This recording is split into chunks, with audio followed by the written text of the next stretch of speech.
parler justement sur ce thème de la migration pendant que je prépare certaines fake news, notamment sur le 23 janvier. D'accord, bon, je complète, hein, mais en fait, on a. C'est pas un numéro, on n'a pas monté un sketch. Ah, tu rigoles, 2 heures dans le train, on l'a monté à la minute près. Non, je complète simplement. Alors, je suis pas un fan de Zapatero. Zapatero, c'est pas mon. Mais sur le. Il a lié l'intensification des flux migratoires aux sanctions économiques mises en place par les États-Unis. Après, là encore, c'est vrai, le discours dominant, j'ai vu, moi je l'ai vu 10 fois ça, c'est la plus grande vague migratoire de l'histoire de l'Amérique latine. Mais attendez, on me prend pour des cons, excusez-moi, on me prend pour des abrutis. Vous avez 11 millions de sans-papiers aux États-Unis, dont la moitié de Mexicains. Ils ne viennent pas du Venezuela, je sache. Et les 5 autres millions, ils ne viennent pas non plus du Venezuela.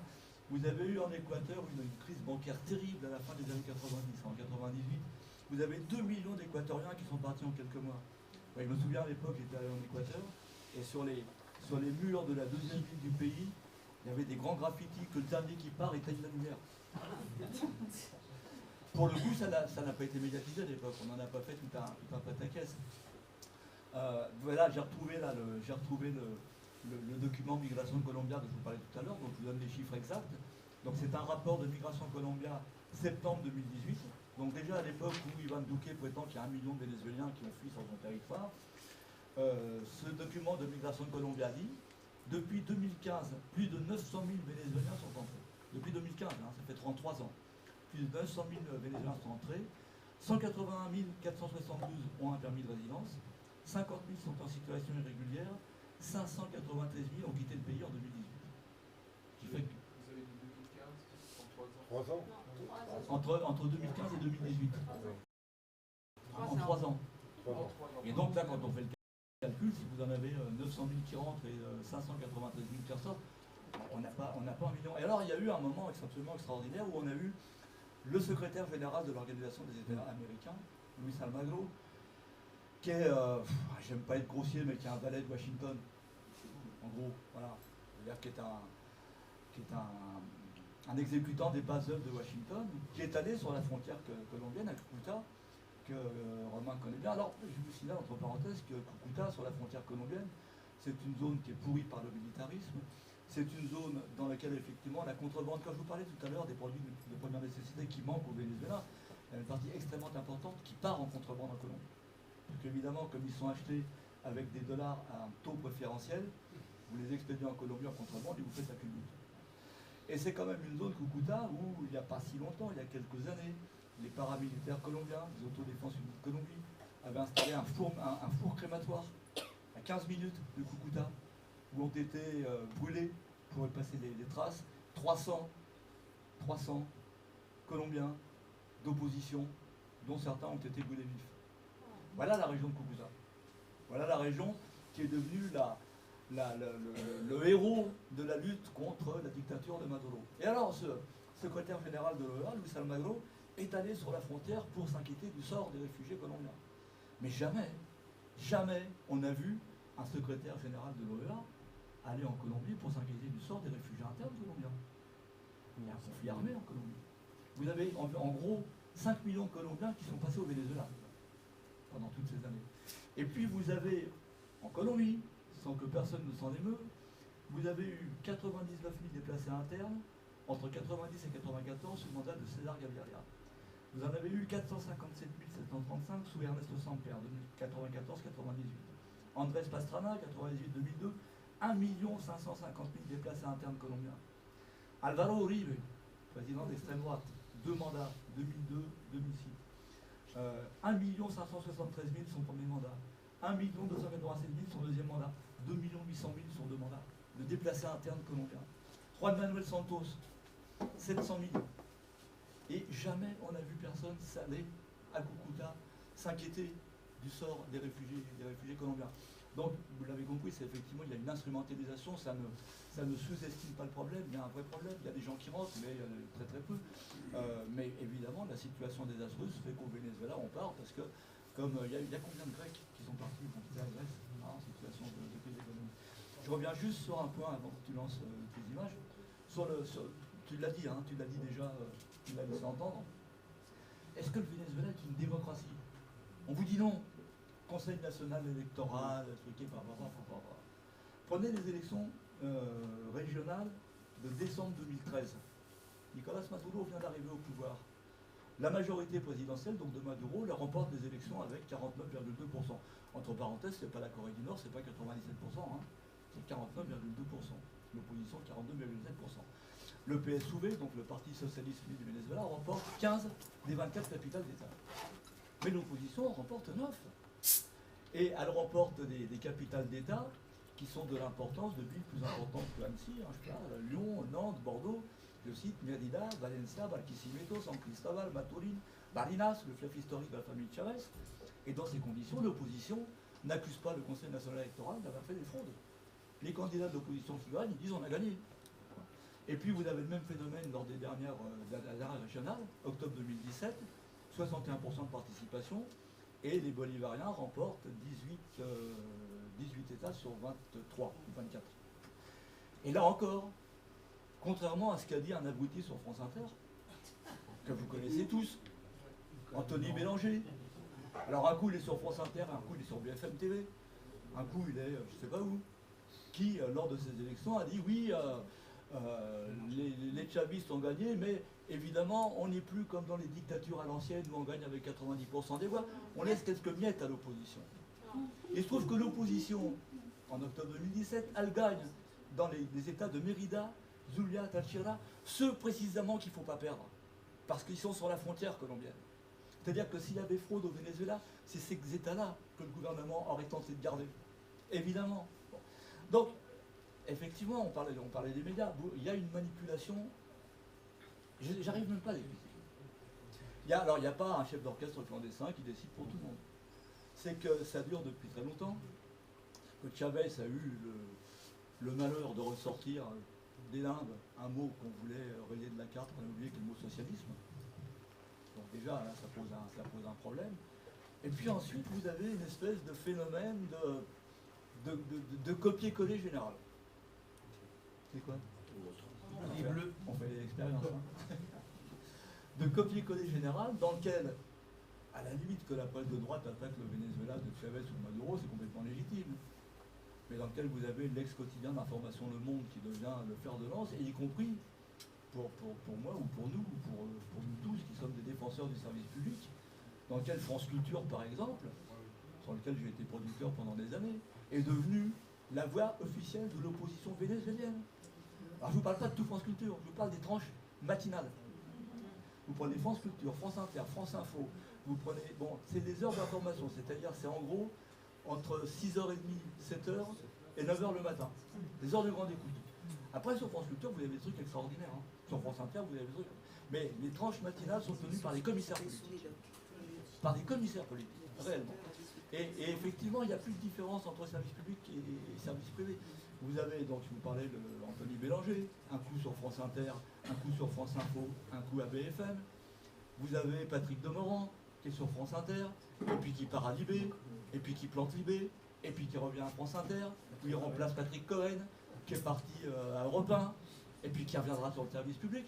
Et tous ces gens-là, évidemment, quand ils sont sur le service public, payés avec notre redevance, ils ne vont pas insulter le modèle dans lequel ils vont aller se réinsérer une fois qu'ils seront plus sur France Inter ou France Culture. Donc vous avez un espèce de consensus, nous, qui s'installe, et ensuite, ce qui est encore plus terrifiant pour moi ou pour nous, moi j'assume, je suis un journaliste de gauche, ça ne veut pas dire que je suis un militant, ça ne veut pas dire que je suis un... Il y a un truc terrifiant, hein. C'est que vous avez un certain nombre de journalistes qui pratiquent l'autocensure. C'est-à-dire aujourd'hui, de tenir le discours qu'on vous tient ici tous les deux, c'est plus possible dans une rédaction. Moi je m'en fous, j'ai ma trajectoire derrière moi. Mais si j'étais un jeune journaliste, en tenant le discours que je vous tiens là, je suis tricard partout. Je gagne plus ma croûte, c'est fini. Un jeune pigiste qui, depuis le Venezuela, envoie un papier à Libération ou à France Info, dans lequel il dit mais finalement Maduro c'est pas une dictature, c'est fini, il est rayé de la liste. Et donc petit à petit, vous avez y compris les journaux de gauche, soit qui évitent de parler du Venezuela, soit qui n'en parlent plus, soit qui, et maintenant c'est en train de se généraliser, on arrive à ni Guaido, ni Maduro. Comme si à l'époque on avait dit ni Pinochet ni Allende. la République espagnole, ni Franco. On en est là. Qu'est-ce qu'il faut faire? J'en sais rien. Bon, nous on se bagarre comme on peut. Mais justement, il y a une question d'un certain, donc que j'ai reçu d'un certain Thierry Deron. Alors Thierry Deron, c'est l'auteur des films que vous avez vus. Mais qui m'a envoyé, il m'a fait, tiens d'ailleurs, tu n'oublieras pas de demander à Maurice. Il dit qu'il y a évidemment un véritable problème avec le journalisme, et lui il va plus loin, il dit que ça s'étend même bien au-delà du Venezuela. Donc là on va voir un peu, après on va voir des cas pratiques un peu de comment on vous manipule. Et Thierry te demande, mais comment Maurice imagine une vraie école de journalisme? Regarde Thierry. J'en sais rien, j'en ai jamais fait. C'est peut-être le bon début de réponse. Mais c'est peut-être, alors j'ai une thèse. Mais évidemment, si moi, je suis en train d'exprimer publiquement, qui est irrecevable dans la profession. Et là, moi, je n'aime pas trop parler de moi, mais pour le coup, moi, j'ai une trajectoire, je n'ai pas toujours été journaliste. Je n'ai pas fait d'études de journaliste. J'ai eu plusieurs vies avant d'être journaliste. C'est-à-dire que j'ai été en entreprise, j'ai bossé en entreprise, j'ai été dans ce qu'on appelle tiers-monde, j'ai vécu 1 an et demi en Afrique, j'ai même vécu 1 an dans un kibbutz en Israël. J'ai vécu en Amérique latine, j'ai fait 10 000 métiers. De sorte que lorsque je suis arrivé journaliste, j'avais déjà une vraie expérience de la vie. Et j'ai du mal à comprendre comment des jeunes journalistes qui sortent de l'école de journaliste, à 22, 23 ans, peuvent d'un seul coup avoir un jugement sûr sur des circonstances de la vie dans des pays étrangers, sur lesquels même nous, les vieux bouscards, on a parfois du mal à comprendre. Et donc ma thèse, c'est que ça serait que, alors si j'étais au pouvoir, ministère de l'Information, je dirais, on ne peut pas devenir journaliste avant 30 ans, et avant d'avoir eu un certain nombre d'expériences, avoir été bossé dans des pays du Sud, avoir travaillé en entreprise, ensuite vous devenez journaliste. C'est-à-dire que vous avez pris un peu de coffre. Hein, les coureurs du Tour de France, on dit quand ils sont trop jeunes, il faut qu'ils prennent du coffre avant de faire le Tour de France. C'est pareil de mon point de vue pour un journaliste. Il faut avoir eu une autre vie. Sinon, moi je me souviens quand j'étais jeune, alors d'abord je n'étais pas journaliste, j'ai pas fait d'études, mais franchement, sans expérience de la vie, qu'est-ce que vous voulez juger de situation extrêmement complexe? Si vous ne connaissez pas la vie en entreprise, mais ne serait-ce que la vie en entreprise, vous ne pouvez pas comprendre les dissensions qu'il peut y avoir au cœur même d'un gouvernement. Moi, c'est pas un secret, on est ici invité par les Amis du Monde Diplôme. Au sein de la rédaction des Amis du Monde Diplôme, il y a eu des conflits. Oui, bien sûr. Il y avait des conflits, vous avez des gens qui s'affrontent sur des lignes un peu différentes, vous avez des problèmes de personnes. Bah, dans un gouvernement, c'est pareil. Dans un gouvernement, c'est pareil. Dans le gouvernement, il y a une aile droite, il y a une aile gauche, et puis il y en a un moment qui prend une décision, elle est bonne, elle est moins bonne, elle n'est pas trop bonne. Enfin, donc voilà, si on a un tout petit peu de sensibilité pour avoir traversé la vie réelle, on est capable d'expliquer, parce que la grande difficulté qu'a le Venezuela, y compris avec l'extrême gauche, c'est qu'il y a des gens qui rêvent à une révolution chimiquement pure. Ça n'existe pas. Même Fidel Castro l'a dit. La grande erreur qu'on a faite, c'est qu'on s'est imaginé qu'on savait comment on fait la révolution. Et en fait, personne ne sait. C'est une recherche permanente. Alors, j'ai une citation de Chavez, mais c'est la situation du Venezuela. Parce que bien souvent, la question qui se pose, c'est, mais alors, est-ce que la révolution bolivarienne, c'est fini? La fin de cycle. Alors, la fin de cycle, elle a déjà bougé avec l'élection d'Andrés Manuel López Obrador au Mexique, centre-gauche. Elle va sans doute, là pour le coup, je suis pas à parier, je ne me mouille jamais sur l'avenir, mais elle va sans doute changer en Argentine, où le président Macri, du fait de sa politique néolibérale, est en train de mettre le pays dans une situation catastrophique. Il est vraisemblable que l'Argentine va rebasculer, pas forcément à gauche, mais au centre-gauche, ce qui va changer les équilibres régionaux. Et la question avait été posée à Chavez avant son élection en 1998, donc avant qu'il prenne le pouvoir. Hein, il était sorti de prison, parce que vous savez qu'il a fait un coup d'État, une tentative de coup d'État en 92. Il a fait de la prison, il a été amnistié, il est sorti, quelqu'un lui a dit, oui mais enfin, à quelle vitesse on va aller dans la révolution? Et Chavez a répondu, la rapidité avec laquelle nous progressons ne se décrète pas, hermano. Allons-nous avancer à 100 à l'heure? Non. Il se peut qu'on aille pendant 1 minute à 100 à l'heure, puis qu'on s'arrête soudain parce qu'on arrive à une tourmente, puis qu'on reparte à allure modérée. Mais on avance. Nous sommes en période d'offensive, donc ça c'était en 97, 98, avec tous les doutes et les zones obscures qu'il y a eu, qu'il y a et qu'il continuera à y avoir. C'est-à-dire qu'en fait la révolution c'est un processus. En ce moment, si on nous demandait, mais quels sont les acquis actuels de la révolution, il n'y en a pas. Pour moi, c'est un recul en arrière du fait de la situation de crise provoquée, précisément pour que tout s'effondre. N'oubliez pas une chose, c'est qu'il y avait en 1996, 2 ans avant l'arrivée au pouvoir de Chavez, 60% de pauvres au Venezuela.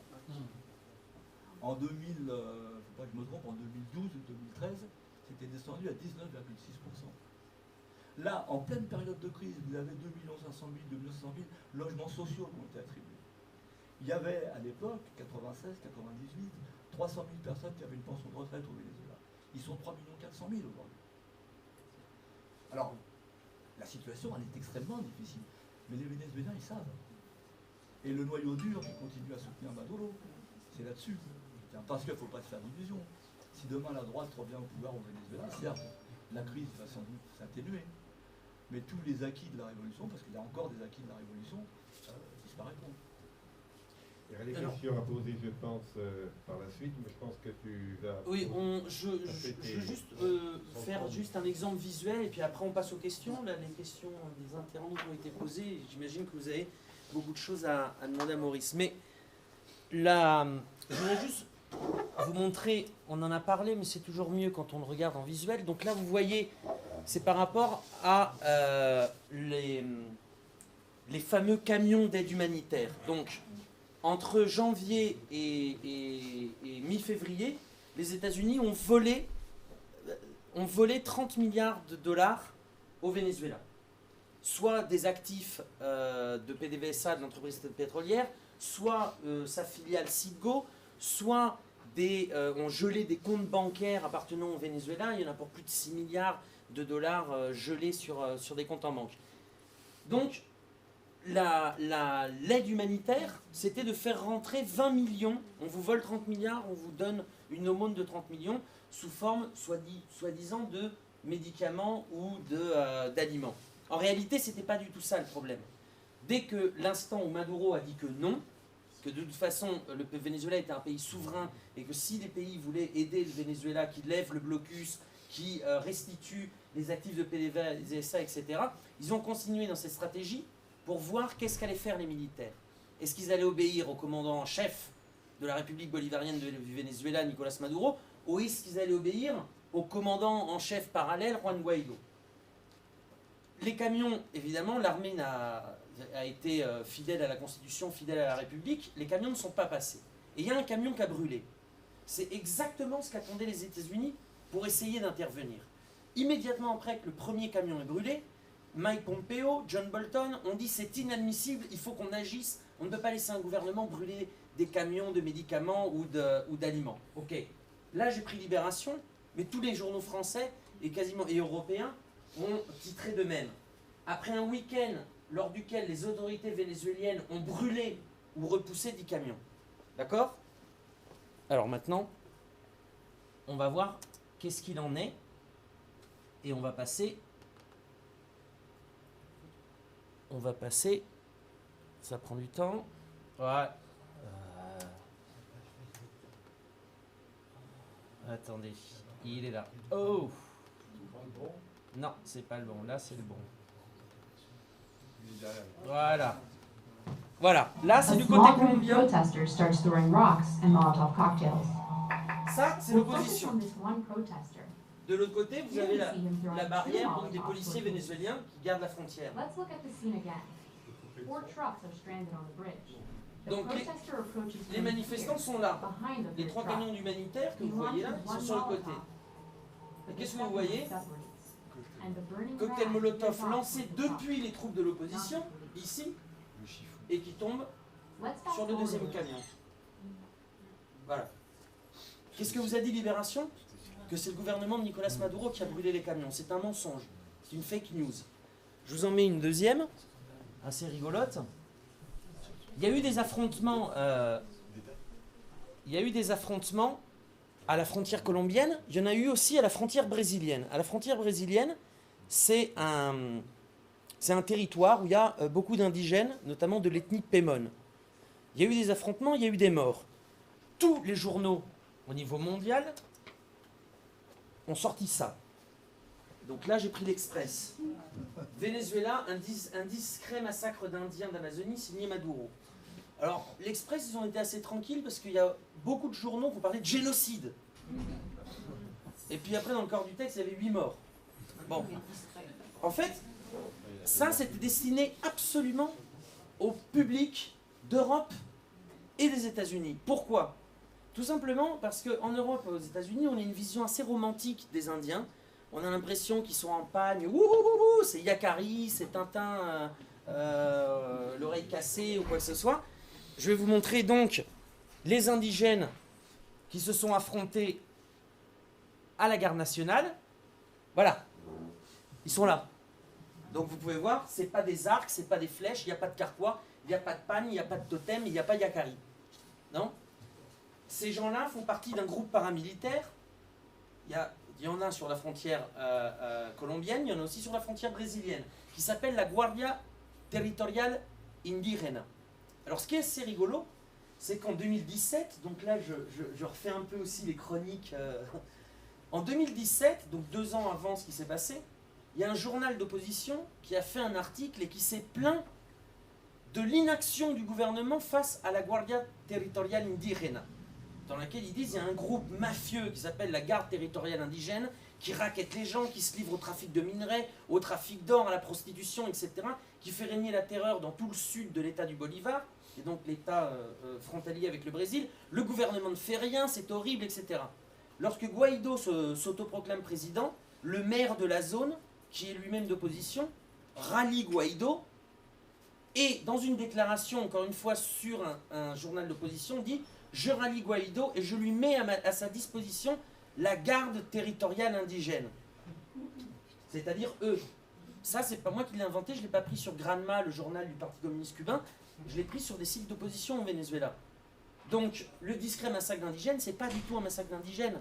C'est un affrontement entre une bande armée, qui effectivement était payée pour rompre l'ordre constitutionnel, et l'armée. Il y a eu des morts? Oui, il y a eu des morts.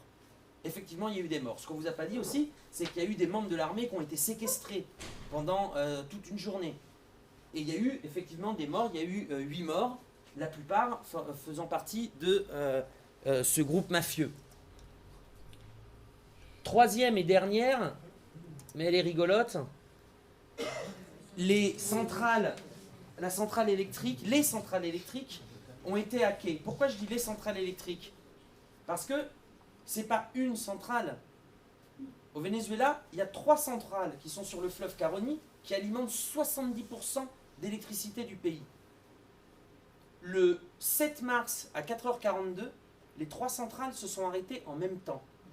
Alors qu'une turbine dans une centrale ait un problème et qui n'est pas forcément la manière de pouvoir remettre l'énergie, etc., c'est déjà arrivé au Venezuela. Mais 3 centrales hydroélectriques s'arrêtent en même temps, Guri, Carhuachi et Macagua, en même temps, là, évidemment, il y a quelque chose qui cloche. Et effectivement, plus tard, une équipe technique russe montrera qu'effectivement, il s'agissait d'un hacking qui s'est planifié depuis l'extérieur. Petit détail, la ville de Baltimore, donc aux États-Unis, a subi depuis un mois un hacking des systèmes électroniques de son port. Et notamment, les pirates demandent une rançon à la ville de Baltimore. Donc ce n'est pas uniquement contre le Venezuela, c'est quelque chose de plus général. Personne n'a mis en doute que les hackers ont attaqué le port de Baltimore. Je ne sais pas d'ailleurs si c'est encore en cours. Par contre, au Venezuela, évidemment, on l'a dénigré, etc., etc. Quand il n'y a pas d'électricité, il n'y a pas d'eau. Parce que les systèmes de pompage fonctionnent par l'électricité. Donc pendant 5 jours, effectivement, on n'a pas eu d'électricité, on n'a pas eu d'internet, on n'a rien eu, et on n'a pas eu d'eau. Et donc, dans tous les médias, on a eu une histoire de cadavres qui s'entassaient dans les hôpitaux. C'est pas vrai, j'étais au Venezuela, j'avais une amie dont le père se faisait opérer de l'estomac. Je suis allé, je lui ai demandé qu'est-ce qui se passe. Elle me dit non, il y a des groupes électrogènes dans les hôpitaux. Elle me dit par contre, il n'y a pas de l'électricité pour tous les services de l'hôpital. Ce qui est le bloc opératoire, ce qui est les services d'urgence, etc. Ça c'est bon, il y a de l'électricité. Pour le reste, il n'y a pas d'électricité. C'est ces photos-là qu'on vous a envoyées. Et puis, il y a eu ça. Les Vénézuéliens forcés de recueillir les eaux usées. Il y a eu encore pire. Donc, vous voyez, en fait, les eaux usées, elles sont là. C'est une espèce de rivière qui coule au milieu de Caracas. Caracas est une vallée. Et donc, toutes les eaux usées coule vers cette rivière. Ça, c'est un égout à ciel ouvert. Par contre, ce que les médias n'ont pas dit, c'est qu'il n'y a pas que les égouts qui coulent. Il y a aussi toute l'autre source qui coule des montagnes avoisinantes et qui se jette aussi dans la rivière, ce qui permet d'ailleurs d'évacuer un petit peu le truc. Et donc, c'est ça que les gens allaient chercher. Les gens allaient chercher l'autre source. Mais pour tous les médias, c'était les eaux usées. Et donc, vous avez annoncé, etc., etc., etc. Donc ça, c'est les petits exemples visuels. Évidemment, c'est toujours assez drôle. Mais c'est surtout pour vous montrer à quel point, non seulement on vous prend pour des cons, mais à la limite, bon, ça, c'est pas trop grave. Mais surtout, on vous prend pour des cibles militaires. C'est-à-dire que tout ce système de fake news, ce système de manipulation médiatique, ce système de désinformation, il n'est pas anodin dès lors qu'il s'inscrit dans la préparation de l'opinion publique pour justifier une attaque militaire ou une guerre de 4e génération contre le Venezuela. Et là, l'opinion publique, tant nationale, donc au Venezuela, qu'internationale, est considérée comme une cible militaire comme les autres. Votre cerveau est considéré comme une cible militaire. C'est-à-dire que vous avez reçu des balles et des bombardements médiatiques de la part de l'Express, du Figaro, Le Monde, etc., etc. Et effectivement, ça, c'est inadmissible. Bon, je crois qu'on va faire une pause. On va vous passer le micro maintenant, parce qu'on a soif.